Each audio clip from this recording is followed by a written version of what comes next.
Hello, PJ 3028 makes a really good point about the BBC. It seems to me that the BBC is in an impossible position. However, I think it does as well as it can. Being impartial inevitably leads to criticism and potentially to protest. This is because people at the extremes of politics see someone who is impartial as a threat. They take the view that you're either with me or you're against me. We regularly see extreme right-wingers complaining that the BBC is left-wing, while at the same time seeing people who are extreme left-wingers complaining that the BBC is right-wing. This to me suggests that overall the BBC is generally neutral and moderate. What more can it do? What more it can do, I think, is admit that it has a bias, as all news channels do. And going through the motions of the delusion that it is impartial, when it clearly is not, is to flirt with disaster from both sides, and that's exactly the situation we've got.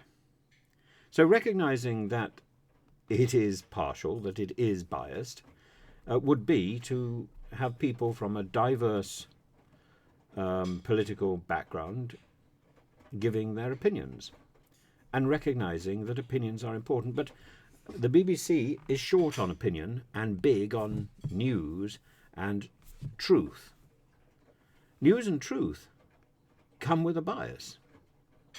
And it really is only, to use Meghan Markle's phrase, your truth, his truth, its truth.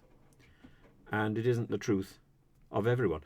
And the news is already selective. So, for example, as far as I can see, there is no report of the very well-behaved demonstration last night outside the BBC, protesting about the BBC bias, and about its refusal to call Hamas a terrorist organisation. Now, there is a way out of that, because it's not Hamas which is the terrorist organisation.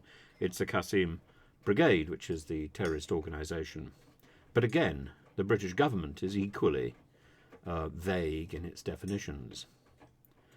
And I would also say that Hamas is vague in its application, but that's a bigger story.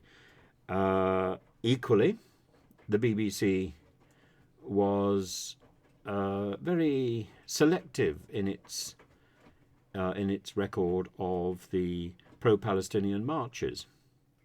Absolutely right to be marching for Palestine. Absolutely right to be concerned about the Palestinian people who are caught in the crossfire of a very malicious response. And whether or not President Biden is in a place to intercede, I hope that's what we're going to see.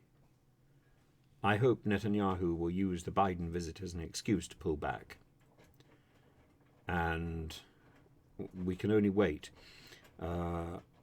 Otherwise, I think Biden's visit is extraordinarily ill-timed and extraordinarily foolish.